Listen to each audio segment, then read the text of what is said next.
Good morning po. Ngayon po ay araw ng Huwebes.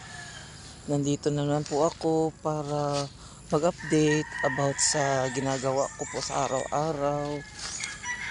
Andito po ako ngayon sa malapit sa bahay namin. Dito sa labas.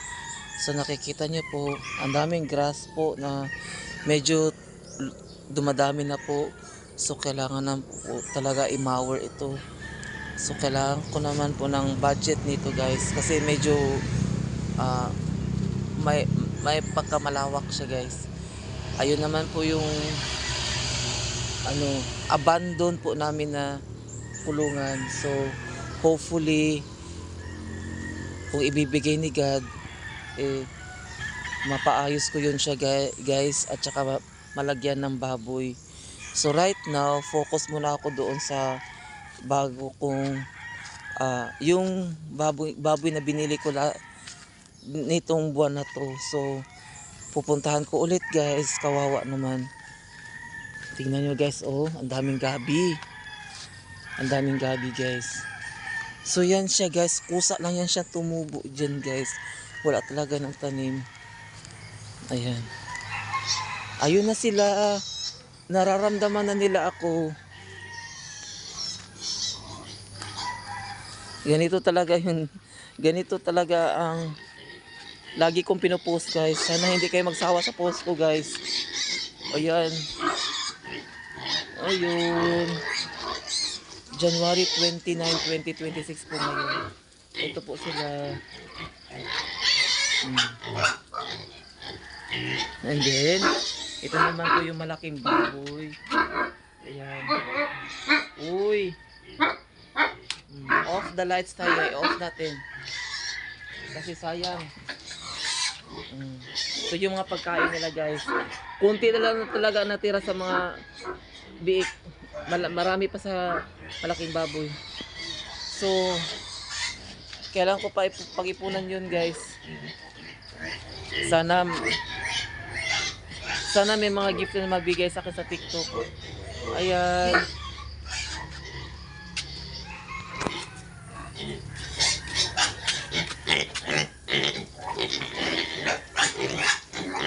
Ayan guys.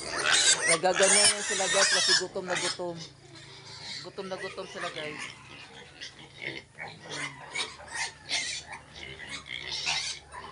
Diba? Ang sarap tignan nila guys na lumalaki sila.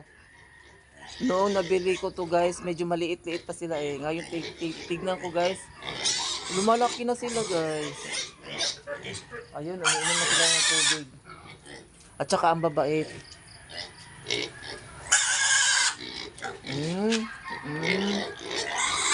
Guys, ay any suggestion guys, baka may na-suggest kayo sa akin kasi first time ko lang po kasi nag-alaga ng baboy. Ito po yung unang beses ko po na mag-alaga ng baboy guys.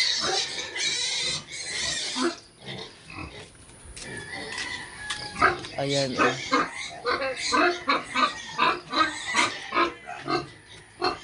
Hindi ko malaman ito isa kung buntis ba to hindi. Hindi ko malaman buntis kasi just last January 5 po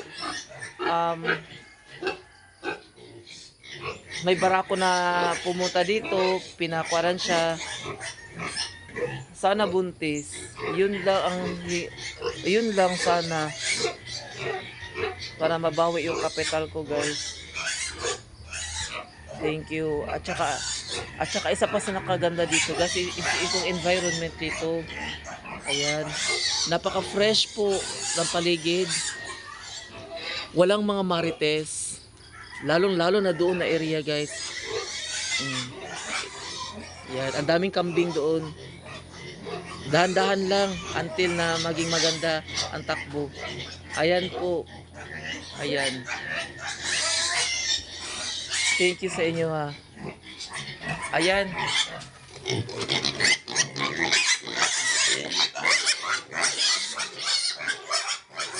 Gutom na yan sila guys. So, kailangan ko na pakainin.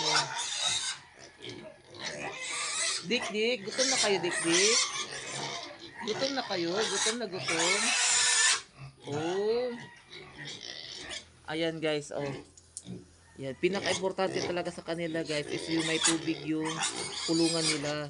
Kasi at least kung mauhaw sila, pwede silang uminom dyan. Malaking tulong po yung may tubig sa kanilang kulungan. Yan. And then always make sure talaga na make sure talaga na malinis ang kanilang kulungan. Ayan. Araw-araw ko to 3 times a day ko po ito nililinisan guys. So mamaya-maya lilinisan ko din po ito. At saka ito yung pagkain. Ito yung sa malaking baboy. Ito. Medyo marami-rami pa. Ito talaga sa mga biik guys. Kunti na lang talaga. So ano ko kukuha ng pera ngayon pambili nito. Ganito talaga mag-alaga ng baboy. Sandali lang mga biik. Nagyan ko muna sila. Bali, sa mga biik guys, dalawa nito ang ibibigay ko sa kanila. 3 times a day. So, isa, ilagay ko doon. Ayan. And then, isa pa, kuha pa tayo ng isa. Another one. Kasi malalaki na kasi sila guys. So, kailangan dami-damihin natin yung pagkain nila. Ayan na sila. Ayan. So, yun lang guys. Dry feed ito guys. Para sa kanila. Kasi may tubig naman sila doon. And then, sa nanay na baboy, kukuha lang tayo ng isa nito guys. Isa para sa kanya. Para po ito sa malaking baboy. Ay, kulang pa. Kuha lang tayo isa. Ayan. Isa sa kanya. Tignan nyo siya guys. Oh, ang bait-bait niya. Napakaswerte ko guys. Napakabait po ng baboy na nabili ko guys. Tignan nyo siya guys. Oh. Hindi siya wild. So yun. Ano pa ba? And then kagabi may sinindihan ako na katol. Prevention po sa mga lamok. Ayan. Ito mga katol. Katol guys. Katol. Ito yung katol. And then hindi lang po yan guys. Meron po akong tubig dito na inihanda para sa kanila. Kaya just in case na walang tubig, at least meron akong reserva dito. Ayan guys. Meron din guys ito mineral water ito. And then may tubig yung bawat balde. Mahirap ang tubig dito guys. Kaya yun na.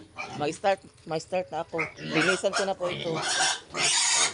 Okay, salamat po sa panonood sa akin. May God bless you all. And happy farming po.